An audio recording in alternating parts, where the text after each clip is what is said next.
Good Sunday morning. Ahead on Face the State. It was a busy week at the Ohio State House, capped by the Senate overriding Governor Mike DeWine's veto of the controversial transgender health care and women's sports bill. Hear from lawmakers on both sides, the governor and those fighting the legislation. Also, a push by lawmakers to eliminate the state income tax, what they're proposing and why they believe it would be a good thing.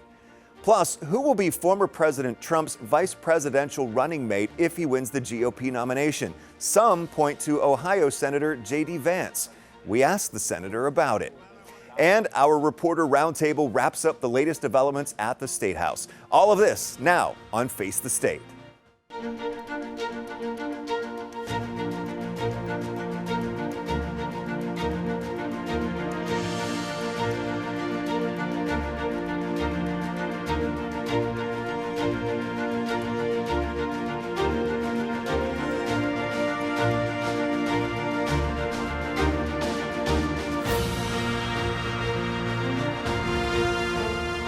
Thanks for joining us for Face the State. I'm Doug Petcash. The controversial transgender health care and women's sports bill will become law in Ohio in less than 3 months. On Wednesday, the state Senate voted to override Governor Mike DeWine's veto of House Bill 68. Senators debated the bill one last time for about an hour, but it didn't sway any votes. The vote was 24-8, the same tally as when the Senate passed the bill back in December. This comes 2 weeks after the House overrode the veto. Supporters say it's a good bill to protect kids from making permanent changes to their bodies. In fact, it's called the SAFE Act, or Save Adolescents from Experimentation. LGBTQ supporters say it's an assault on transgender people. 10 TV's Carly Dion wraps up what happened and who said what about it. Our movement for trans liberation will not be stopped. Protesters gathering at the State House Wednesday hoping to make one thing clear. They will keep fighting. They can pass the horrid bills that they have, but we will continue fighting. We're going to build the mass movement that's needed to continue advancing the democratic rights of trans people. This comes as the Senate voted in a supermajority to override the governor's veto of House Bill 68, also known as the Save Adolescents from Experimentation Act. Governors and presidents of the United States and mayors have executive authority, but they only have the authority that either the Constitution or the legislature gives them. The bill bans all forms of gender-affirming care for minors across the state. It also bans transgender student athletes from playing in girls' and women's sports. Governor DeWine standing firm in his stance that decisions about gender-affirming care for minors should not be left up to the government to decide. I think parents should make those decisions and not the government. You know, seems to me that's what we believe in as families, and families making those difficult decisions for their own children. 1 week after his veto, Governor DeWine issued an executive order banning transgender surgeries for minors, but it did not ban hormone therapy and puberty blockers. Lawmakers like Nikki Antonio say this decision by the Senate today is a shame. Ohioans gave us a resounding vote twice saying stay out of our medical decisions, but yet this legislature, the supermajority, continues to push. As for what happens next, lawmakers and political analysts believe a court challenge is likely. Ohio State University Professor Emeritus Paul Beck believes the court would uphold it. Certainly the Supreme Court of Ohio is inclined to be supportive of things that the legislature wants to do, despite the governor's veto. Now he says some doctors across the state will be put in a position to make difficult decisions moving forward. I think that doctors simply are not going to perform any kind of gender-affirming surgery or provide any kind of medication there because they'll be afraid of being prosecuted. Carly Dion, 10 TV News. Again, House Bill 68 officially becomes law in just under 3 months. Leaders on both sides expect the bill to face court challenges. Senate President Matt Huffman believes the bill is constitutional. Laws that are passed, legislation is passed, has a presumption of constitutionality. Now, that doesn't mean that courts can't say we think the legislature was wrong about that.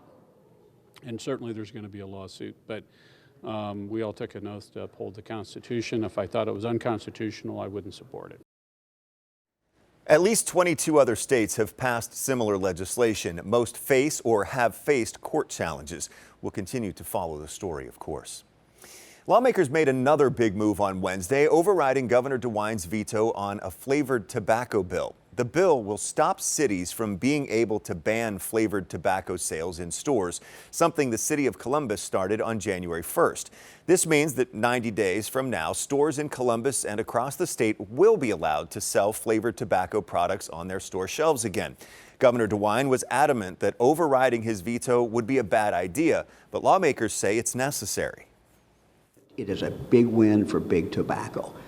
They've lobbied this. They've been all over this. They want this. Children are going to suffer because of this vote today. The sale of this product in particular affects the revenue to the state of Ohio. That's, of course, the revenue that we, for the most part, are distributing to local governments to use. And in a statement, Columbus City Attorney Zach Klein says the city is weighing all options, quote, which certainly includes filing a lawsuit challenging this legislative overreach. Well, do you feel the cost of living is just too high and that we pay way too much in taxes? State legislators plan to introduce 2 bills in the State House to eliminate the state income tax. The bills would gradually reduce the income tax over the coming years with a plan of phasing it out entirely by 2030. State income tax is a major source of funding for schools and Medicaid. Lawmakers explained why they think the tax cut is needed. This is a long process, but we now have the end in sight. Since 1984, we've been cutting off brackets, we've been cutting off rates. But now, with 2030 as our goal, we have the will, we have the desire, and we have the plan to have Ohio reclaim its place as the economic engine of the Midwest. Now, these bills would not impact local income taxes. State lawmakers are also introducing a bill to expunge crimes for survivors of human trafficking. Under the current law, survivors can have their records expunged for the crimes of soliciting, loitering, and prostitution. This new legislation would expand the list to some misdemeanors and 4th and 5th degree felonies. The goal is to give survivors a chance to have a better life. Carrying a criminal record can be a major roadblock to gainful employment, stable housing, and educational opportunities, all of which are crucial when a survivor is trying to exit their situation. Providing an expanded pathway to expungement for victims and survivors provides these individuals with a path forward. The bill is being introduced in the House.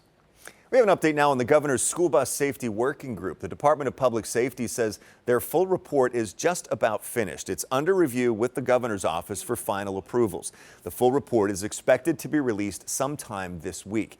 The working group has been meeting for months, looking at ways to make school buses safer for students across the state. Governor DeWine also announced millions in grants to increase driver training options for teens. 34 grants have been awarded, totaling $4.5 million. This will increase driver training capacity at nearly 100 locations across the state. Grants were awarded based on the amount of funding available and community need.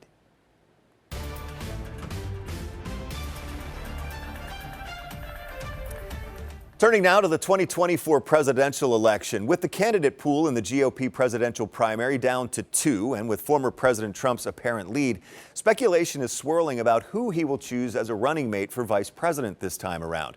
Some people have pointed to Senator J.D. Vance of Ohio because of their work together in the past.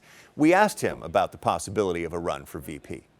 One of the most important ways that I can help President Trump, but most importantly help the people of Ohio, is by being a good senator, and that's where I plan to stay for the next few years. We'll see what happens, but I like my job and I'd like to stay in it. On Tuesday, former President Trump won the New Hampshire primary. He made history as the first non-incumbent to win the first 2 primary races. Now, in that same interview, Senator Vance also said he supports the override of the governor's veto of House Bill 68. He calls the veto a mistake. He says the benefits of gender-affirming care are not understood yet and says overall he believes the bill is right for the state. I think it's right for Ohio to follow the science here. And importantly, I think it's right to protect women's sports, right? You see these athletic competitions where you have a recently transitioned person who's just blowing past the competition. How is that fair to our young girls? I don't think that it is at all, and I think we need to protect women's sports. That's another thing this legislation does. Still ahead on Face the State. We'll go back to the latest developments at the State House with two veteran State House reporters. House Bill 68, marijuana legislation, and more. Our reporter roundtable is next.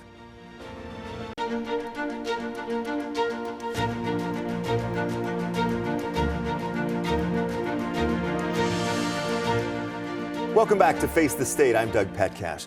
Today we've been focusing on the state Senate overriding Governor DeWine's veto of the transgender medical care and girls and women's sports bill and other issues in Ohio government and politics. Today I'm joined by two reporters with a lot of experience covering the state's politics and government.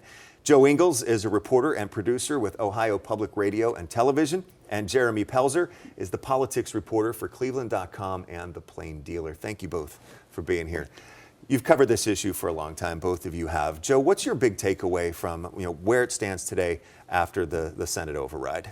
Well, this override happened in January, ahead of a primary that is going on, a Senate primary going on here in a couple months. So, the legislature wanted to get this done to especially send a message. I don't think we've seen the end of this yet. It has 90 days until this takes effect. And during that 90 days, I think we're likely to see a lawsuit. Not sure when it will be filed or not sure exactly who will file it. But I think we haven't heard the end of this yet. Yeah, and Jeremy, how about you? Well, this current legislature, Republicans have the largest majority that any party has had in the Ohio legislature since single-member districts were created in the 1960s. And so this shows that dominating Republican supermajority is to the right of the governor on a number of social issues. They also overrode a different veto the governor issued regarding local flavored tobacco ban. So now local cities like Columbus they are no longer allowed to ban flavored tobacco. And this shows that with that many Republicans in the legislature, they are not afraid to use that dominance to override the governor on these issues. And it is possibly coming into a litigious time too, because Zach Klein, the Columbus city attorney, also told us that the city is looking at all of its options in regards to the flavored tobacco bill, veto and override, and planning a lawsuit as well. Joe, you talked to the ACLU this past week about the potential for lawsuits. Did they give you any indication of timing if they're going to do it? Well, we're not going to see any lawsuits by the time this show airs, but they have 90 days. And typically, if you look at the way things go down, they take a little bit of time to get the lawsuit together and before they file it. So it's likely that this won't be filed for a while yet, but they won't take too long. I mean, they're going to want to try to put this on hold, have a court put it on hold. And if you look at other states where similar legislation has been proposed, it seems like they have been successful for the most part in other states at getting things like this put on the shelf, at least for the time being. Yeah, I believe Ohio is the 23rd or 24th state, depending on where you look. But of the 22 so far that have passed similar legislation, most, if not all, have faced or still face challenges. Right. So it certainly seems, and even the other day when we were talking to Senate President Huffman, he said there's going to be a lawsuit. Yeah. So it's not unexpected. Oh, it's very expected at this point. One state, Arkansas, I believe, has had a similar law to 68 already thrown out by the courts, and a handful, their laws are currently on hold because of court decisions. Let's move on to another big issue in the state, and that is the issue 2. The legalization of recreational marijuana here in Ohio. The voters passed that pretty overwhelmingly in November. The Senate acted quickly to try to get things rolling in terms of where it can be sold, saying that medical dispensaries can sell it right away. Also a measure to expunge records for people who maybe have petty possession charges and everything. But the House, it hit the brakes. Joe, that it seems like we're waiting to see what they do, and it might be a while of a wait. Yeah, it probably will be after the primary kind of wait, actually. You look at a lot of these Republican districts, and a lot of them actually voted for issue 2, which puts the legislators, the Republican legislators who are against it, it puts them in a quandary of sorts, because now they're, if they go too hard, you make it too hard to get the marijuana or make it difficult to access or, price it too high, whatever they do, they could alienate their own voters in their districts, and they don't want to do that. And we've heard a lot of the things that, like the negotiations right now, are over the revenue, the tax rate, and then who will get the revenue. What are you hearing along those lines from the folks?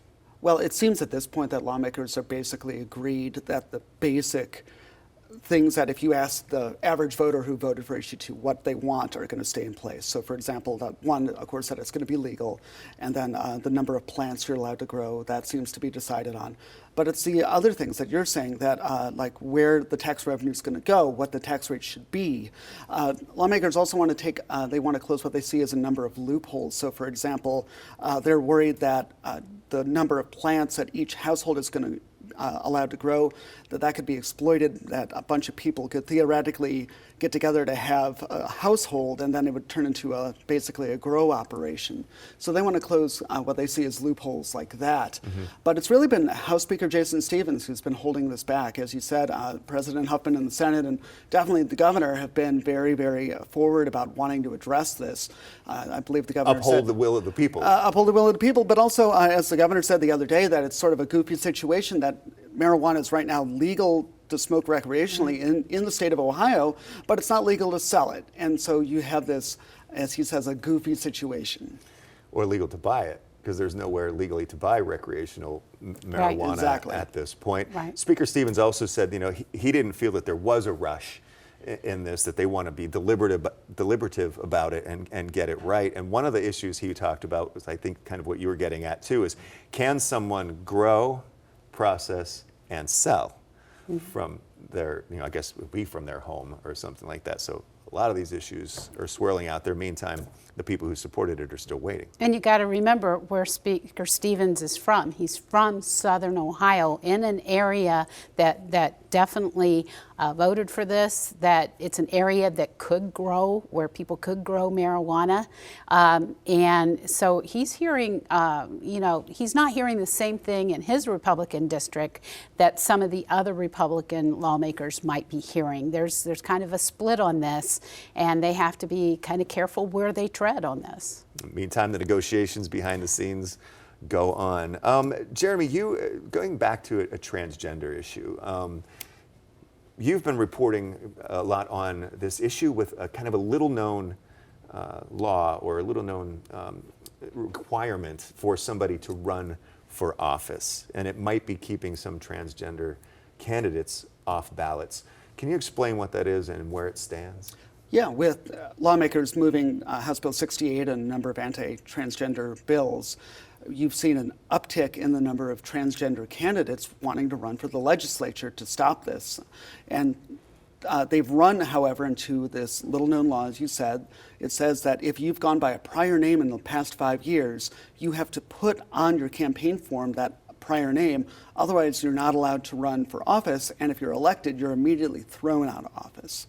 And so this is 3 candidates in particular have been have not done this. They've violated the law doing this. However, there's been a split about who's been allowed to run and who's not. Vanessa Joy in Stark County has been disqualified from running, but 2 other candidates, Bobby Arnold in Preble County and Arian Childry up in Auglaize County, they've been allowed to stay in the ballot. And experts I talked to, again, as a common theme of this show, is that this will probably end up in court. Yeah. Now, would this impact, like, say, a person who gets married and takes their spouse's name?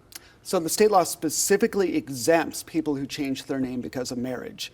And so that might be one of the things that might be in the lawsuit, saying, well, this violates equal protection because, you're exempt for this reason, but not for this other reason. And I have to note, too, this isn't just about transgender people. No one has alleged that these elections officials have kept anyone off the ballot because they were transgender. I believe you've also reported that this wasn't something that came up and was changed because of transgender issues being in the news. This is something that's been on the books, right? It's been on the books for decades. Okay. And if you think about it, a lot of the incumbent politicians who have been around for a long time do not use their formal given name on the ballot. For example, Governor Mike DeWine, his first name is actually Richard. He goes by Mike DeWine. He's gone by Mike DeWine for decades, but and he would be allowed to run, obviously. He's run as Governor Mike DeWine. So he's allowed to do that because of the time period. But this definitely is an advantage for incumbent candidates. What are you anticipating from, I guess the first quarter, the first half of the second year of this General Assembly? I'm not thinking we're going to see much before that March primary. Then after that, I think that the budget is probably going, yes, the capital budget, it's probably going to suck all the air out of the room, and lawmakers are going to have to deal with that because there's a timeline on that. They have to have that done by the end of June. So I think that's where we're going to see it go. I don't think we're going to see things like, property taxes and, other issues addressed. I may be surprised, though. So. Last year, the legislature passed the fewest number of bills it's passed in a year since the mid-1950s. And I think that this legislature is going to continue that trend this year because now it's an election year, as Joe said. I think there are obviously some bills on the table that might see action, though, one of them being Senate Bill 83, which would be a higher education overhaul. It's designed to reduce what its backers say is liberal bias on college The diversity, campuses. equity, and inclusion issues. Among a number of other things. One of the things that originally would have done was ban faculty strikes. That's been taken out. Right. But it would do a number of things, also prevent collaborations with Chinese universities, things like that. Yeah, and it seems to me that a lot of the focus, too, has been, because of issue 1 on abortion, issue 2 on marijuana, redistricting, now the transgender HB 68 bill. A lot of that has been such a focus that the other things have been kind of left on the wayside for now. And we can look, after the primary, I think we could see some consolidation. Some of these bills that are standalone bills can be rolled into something else where they're not as noticeable. We saw that last year with the budget. If you look at the budget, there were a lot of things that were put in the budget, a lot of controversial bills. For example, the one involving the Department of Education and putting it under the governor's control in many ways, that went into the budget and didn't pass as like a standalone bill. So I think, in that period between March and the end of June, we could see a lot of things that we're talking about now as standalone bills. We could see those being rolled into something else. Well, thank you both for your insight here. I really appreciate your experience and knowledge in covering the state houses. I'm still relatively new to this, and you've also been very helpful to me in getting my feet under me at the State House, too. So I appreciate you both for that as well. Thank you. You're doing a great job. Thank Yes, you. you are. Thank you very you much. Are. Tell my boss, too. You should see this. So. Well, we're going to take a quick break, and we'll be right back here on Face the State with the unveiling of a special painting honoring the out-of-this-world accomplishments of some high-flying Ohioans.